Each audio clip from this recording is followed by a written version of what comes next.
আছে মোটামুটি পরিবেশ। এই পাশে আছে ছোট গাছ, দেখতেই পাচ্ছেন।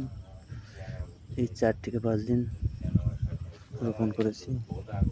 আর একটা বিষয় হচ্ছে কি, এটা আমার ঘেরের একটা বেঞ্চ, এটা একটা বাসা, আমার একটা বাসা। আর একটা বিষয় কি, এটা সুন্দর জিনিস আছে আমার বাসার সামনে একটা গাছ, ফুল গাছ। দেখেন কতটা অস্থির, মনটা মাঝে মাঝে দেখলে জুড়িয়ে যায়, তো ভালোই লাগে। এই পাশে দেখছেন, এই যে কানায়ও লাগাইছি,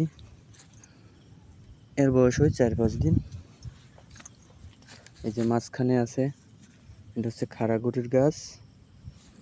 আর এই যে সাইডেও আছে, এটা এবারে ঘেরের দিকে যাবে।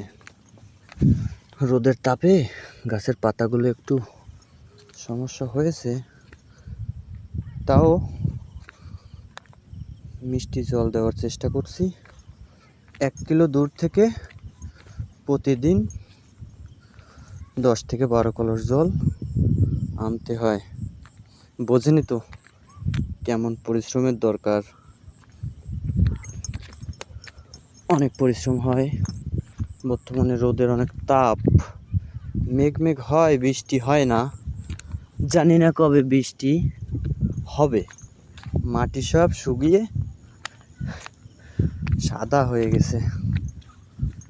আছে আরো অনেকে আছে। এই যে একটা সাইড থেকে আবারই লাগানো আছে। এই যে আবার দেখতে পাচ্ছেন, এই যে গাছগুলো দেখছেন, এই যে কানায় আছে করল্লা গাছ, মাঝখানে আছে উস্তে গাছ, এই সাইডে আছে কুমড়ো গাছ, মিষ্টি কুমড়া। কাজ চলমান চলছে, তো রোদের জন্য গাছগুলো একটু ডিস্টার্ব মনে হয়। তাও ঠিক হয়ে যাবে না, ওষুধ দিয়েছি যাতে গাছটা ঢুলে না পড়ে। তো আজকে এই পর্যন্তই।